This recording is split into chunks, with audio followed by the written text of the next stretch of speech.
Well, hi everyone, welcome back to another episode of Photoshop User TV. We are brought to you by Kelby One, who bring you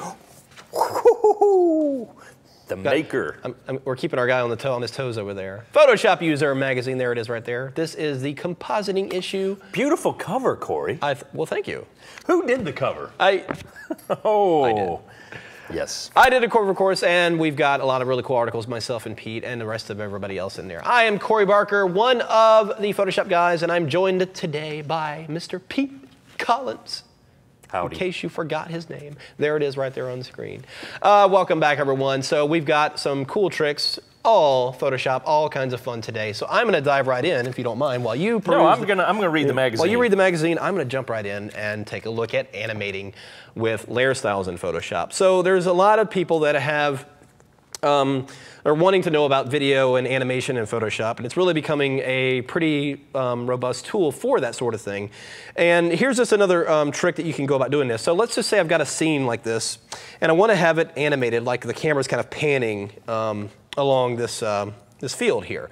Well, first thing we're going to do is you need to break up the parts. Now, when you're panning in a scene like this, and you've got extreme perspective, obviously the elements in the foreground are going to pass faster in front of you than the far background. You know, when you're traveling, if you look at a field, when you're traveling in the car, you notice that things in the distance pass slower than things that are closer to you.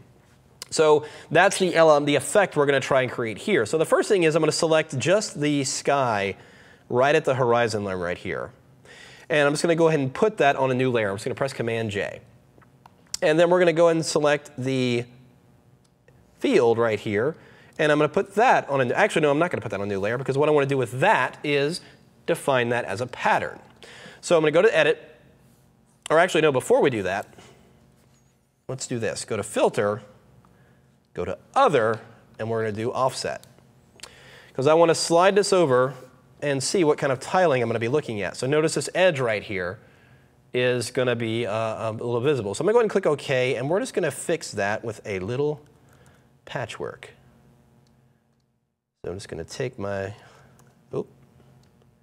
patch tool, and we'll just fix that so it blends it a little bit better. So now it's rather seamless element there. So now I'm going to reselect that entire field area, and then we're going to go to Edit, Define Pattern. This is going to be now defined as a pattern because we're going to animate this via a layer style.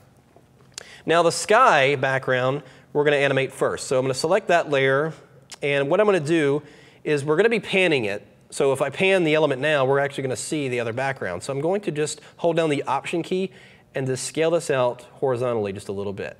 Now, it is in fact stretching the sky and the clouds. That's fine, because it's just going to be a very subtle movement there, as you can see. So let's bring up our timeline. And right here, we're going to go and create a video timeline. I'm going to go and twirl this down to reveal the animated properties here. So I want to move this over to where this right edge is right up against the edge of the document. We're going to go ahead and keyframe the starting of that position there. Now I'm going to take this over to the full 5 seconds of this clip and just hold down the Shift key and just drag and slide this over until I see that other edge right there. Now you'll notice it automatically creates a new keyframe when I do that. Now if I bring this back to the beginning and play it, we get our little bit of movement in the background there. So you see that? So now let's go ahead and create or animate the foreground element. So I'm going to create a new blank layer, and I'm going to make a selection the same size, or the same selection I made earlier on that horizon element there, and then just give this a base fill. It doesn't need to be anything special, just a regular color fill there. And then we're going to go ahead and apply this as a layer style. So I'm going to go ahead and double click on it. We're going to go to Pattern Overlay, and we're going to go into the pattern menu, and there's our pattern we just defined. So we just need to align it in place right there. So I'm going to click OK. So now what I'm going to do is we got to adjust it positioning in the timeline here. Let's bring us back to the beginning. Twirl down. Now to animate this layer style, instead of, a moment ago we animated the position of just that layer, but now we're animating a layer style. So we're going to go ahead and set the keyframe for the style here. Go back, or go to that 5 second mark again. Jump into that pattern overlay, and then I'm just going to give this, I'm going to hold down the Shift key and just click and drag over one time. maybe a little bit more like that. Now you're going opposite the sky. The sky and the field need to go opposite? No, it's moving. See the move? We're moving. Okay, yeah. But the foreground element, you can see, is animating a little faster than the sky element. And this is giving us more of that realistic movement there. So if I go ahead and hit play and let it render through, it's a little jumpy at first because it's got to render all the frames. That's what that little green line here is at the top here. And when it's done, it's going to flow through, and it's going to be able to tell me whether I need to adjust it. We're getting a little flicker on that screen there, but that's OK. So, but now you can see that movement. And I can, of course, go in there and adjust that, anything like that I want to do. But being able to animate it, yeah, I probably could have created a very wide version of the field of hay or straw. What is it? Wheat. Hay. Hey, hey, hey. But animating it through a layer style is much easier, and it's much less intensive on the processor to be able to animate this. You just animate that style by setting a keyframe, going in and changing the state of the style, and then you can get some very fluid animating. Yeah, it makes perfect sense to make that a pattern because it will automatically tile it for you, and then it just kind of wraps it. It does its own wrapping for you. Now all you need to add is either Fred Flintstone or Scooby-Doo running through there. You remember how? Well, and that actually occurred to me when I was doing this. You know, those repeating backgrounds in the old cartoons of the day. Yeah, you can actually do that. Create the scene and then define it as a layer style, and then you can just animate through it that layer style and just do it over and over again. So a lot of fun things you can do with animating. Yeah, that's great.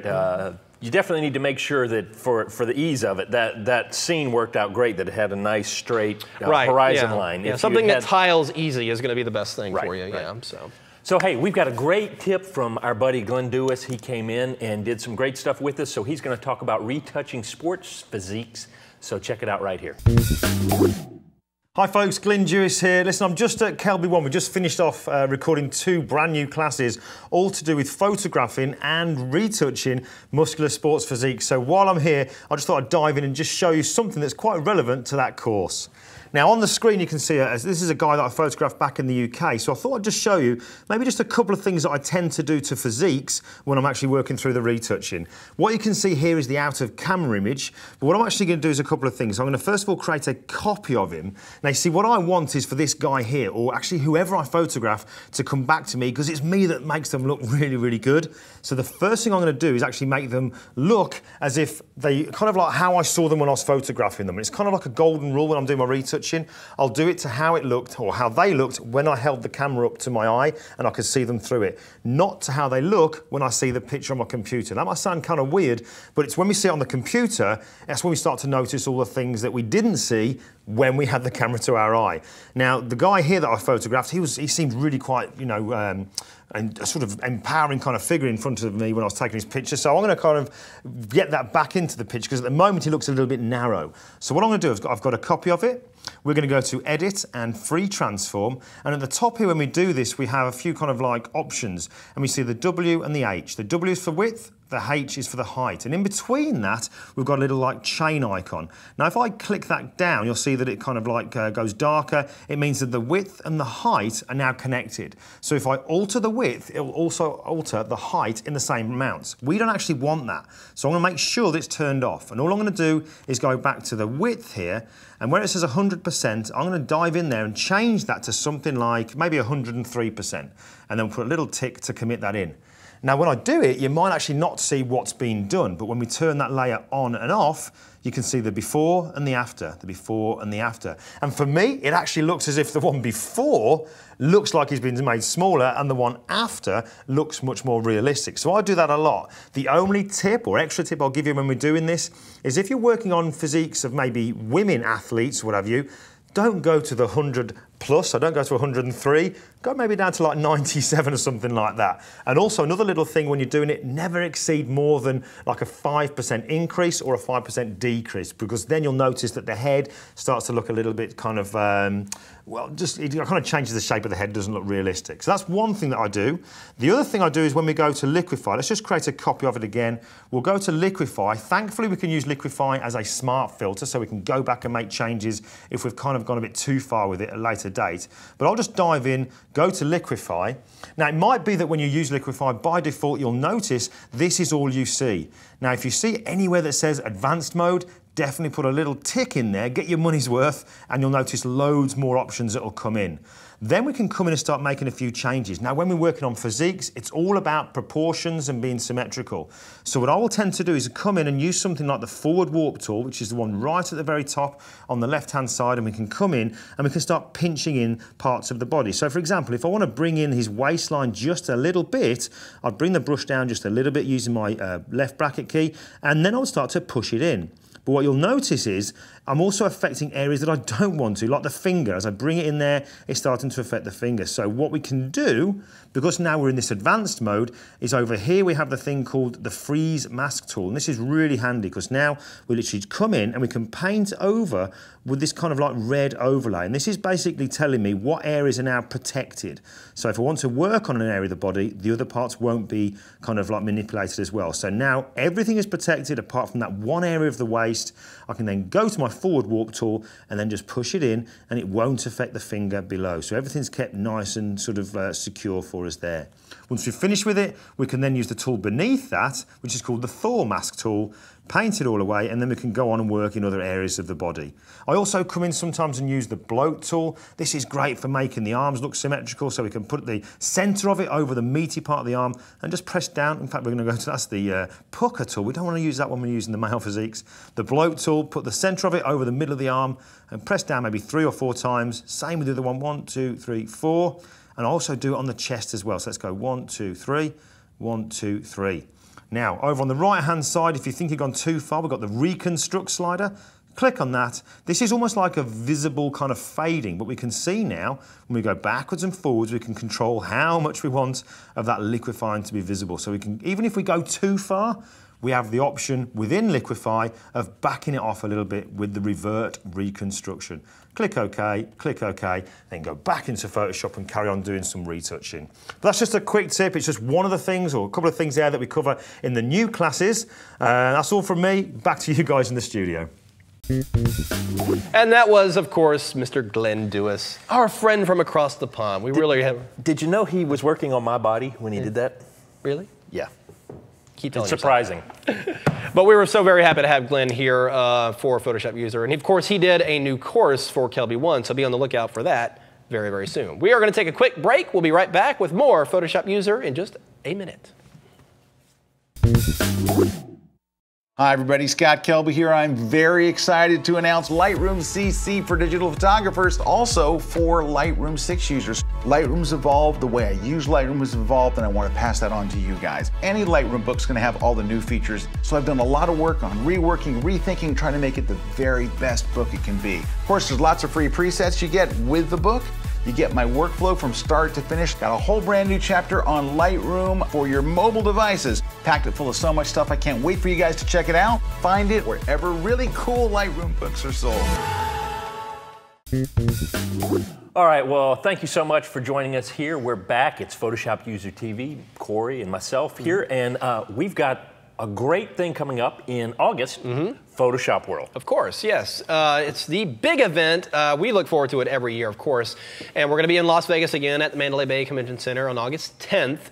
And you can find out more at photoshopworld.com right here. And if you register before May 10th, you can actually save $200 off the full registration price. And if you register by June 10th, you can actually save $100 off the price. So if you are planning on going for sure, take advantage of those deals because you can save quite a bit. And you'll have plenty of money to go to the tables in the casino when the day is done. But be sure to check that out. All right, moving right along, Pete's got a little something very cool right now. All right, so one of the things that we often have to do as graphic designers or whatever is start working on logos, trying to figure out logos for somebody. Somebody says, hey, can you do a logo for my business or whatever? And this is one I'm doing for an upcoming article. And I've created this brand, Holy Smoke Cigar Brand. I just wanted to, I love some of the great logos and stuff that go with cigar wrappers, so I started playing with that. But that's not the tip. Actually, if I zoom in, you can see this is I'm still kind of in the sketch phase of this. It's not, I haven't even brought it all the way into Illustrator or whatever. This is just a drawing of it. But that's where I wanted to go in this tutorial over here with Photoshop and how it can help you kind of be part of the creative process. And whenever I'm working on a logo, logos are really pretty intricate in what you're trying to say a lot in very little. And so you're working on things, especially like what if you're using initials or something like that, how they're going to look. And this is where I originally went with the S in the Holy Smokes. I started over here on the left with that S is what I drew out in the beginning, was that S right there. But then I decided it felt a little squat and a little bit kind of funky, so all I did was make a copy of it. And this is where I love Photoshop, is I'll come in now and I'll just do Command or Control T, and I'll start reshaping it in there. And if I don't like it, like maybe raise it up a little bit and then right click on it and bring in the warp tool. And I can start, well, let's try it again, a warp tool, as I said, that it does not like. Oh, there it goes, it's just hiding on me. So I can start reshaping it. And this is what a lot of people don't realize when you're drawing and stuff, because I come from the artistic side of drawing pencil and paper, and I used to always be in the mindset of, I've got to get it right on the pad. Photoshop is so forgiving, I can get it pretty close in my sketches or whatever. Even if you're not a great artist, you can get it pretty close and then use the power of Photoshop to get it where you want it to go. So I'm using warp to kind of tweak that, and I get it to the next stage, which is this one right here. And I start liking kind of the shape of the curls a little bit better, but then I decided I didn't want to just have it kind of flop out there. I wanted to have it more kind of like a vine feeling to it and bring it in here. So what I did is I took puppet warp and came in and started really wrapping the leg around. What is that called? It's the tail, the swoop. I don't know. The descender of the S, and really kind of made that swoop around. Well, then when I started looking at it, I decided I like that better for both sides of it. So I took this and I just used my rectangular marquee tool, came in here and I cut off the top part of it. Whoops, it helps if I cut it off in the middle so that it actually works a little better. Actually, I lied to that. I used my lasso tool and I cut it right in the middle there and wrapped around here. And then I just delete that, and now I have two of them. I just hit Command or Control J to make a copy of that. And now I can take this left click, we're going to rotate it 180 degrees, hit return, and now I can just drag this up and I start matching that up. Now, it's not a perfect match because, first of all, I want to make it a little bit smaller, so I rotate it around. I bring this in, and then I just start using a little bit of a free transform. I may even use a little distort, but in just a little bit, I can tweak that around to where I get a great base for a logo that then I would take and either draw it using using the pass tool in here, or if I'm going to use it for a logo, I'm probably going to bring it directly over, just drag and import it into Illustrator, and I start following those lines, and I can create a very sharp, a very crisp logo. But I've started it all out right here in Photoshop and used it as kind of the creative brain generator to get things where I want them to go before I ever start really trying to shape it and being very crisp with it.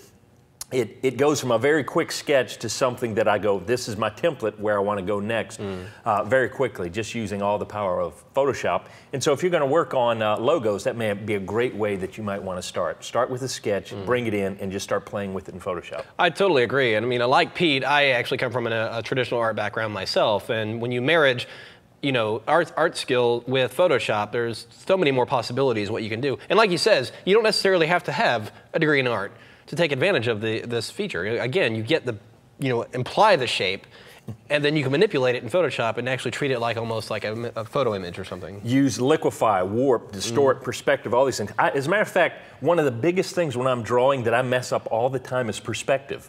So you know what tool I use all the time in Free Transform? I grab that perspective warp to it there, and I'll fix the perspective afterwards instead of going in there erasing. I just select it and reshape it right there in Photoshop, and it's a great tool to have, and a lot of people forget about that when they're drawing and doing more the artistic side of it.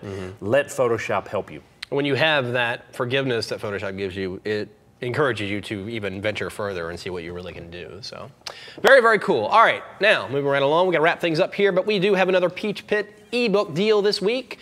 And if you just go to peachpit.com/Kelby1, there you can see, it's the Photoshop workbook by Mr. Glyn Dewis. You just saw him a while ago. That's his new book.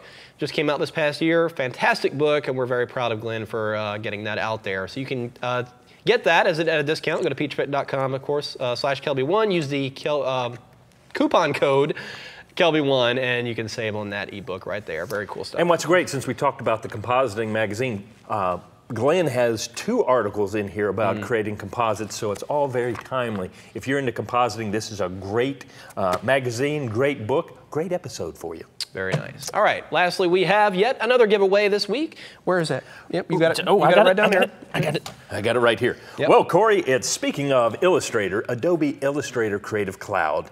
Classroom in a book. It's a great training if you want to get up and running on Illustrator. We both love Illustrator for what it can do. Photoshop and Illustrator have their strengths and their weaknesses, and the 2 of them together are just powerful tools. So, I mean, I've still got people ask me, do I still use Illustrator? I mean, granted, you mostly see me use Photoshop. I still use Illustrator quite a bit. There's still a lot of things it does that just other programs aren't able to do. It's a very good thing to have in your toolbox. So if you want to get up to speed on this is a great book for you. Corey, how do they win this? Well, you simply go to kelby1.com/webcast/contest. Go down and choose Photoshop User TV in the menu, enter your name, email, and a comment question, anything like that. We'd love to help you out. So we'd certainly love to hear from you. Any questions, comments, post it right here, and we'll hope to hear from you. Well, hey, we've had a great little season here. We're on the season finale of this episode, so we're going to take a little break, and we will come back. It's interesting how we call it seasons. I know, seasons. But the best thing to do is keep checking Kelby TV. You'll see the new posting when we're going to get ready to start the new season, but you can also take time out to check out some of the past seasons. We've got hundreds of episodes that you can check out, so make sure you go check it out. And of course, you can keep up with us on our social outlets. I am, of course, facebook.com/CoreyPS3D. Pete, where are you at? I'd be Pete C. Photo there as well, and also my website, PeteCollins.com. And I am at CoreySBarker.com. So we hope to hear from you. Check out some new stuff. We'll see you guys when we kick things off again right here on Photoshop User. Yep.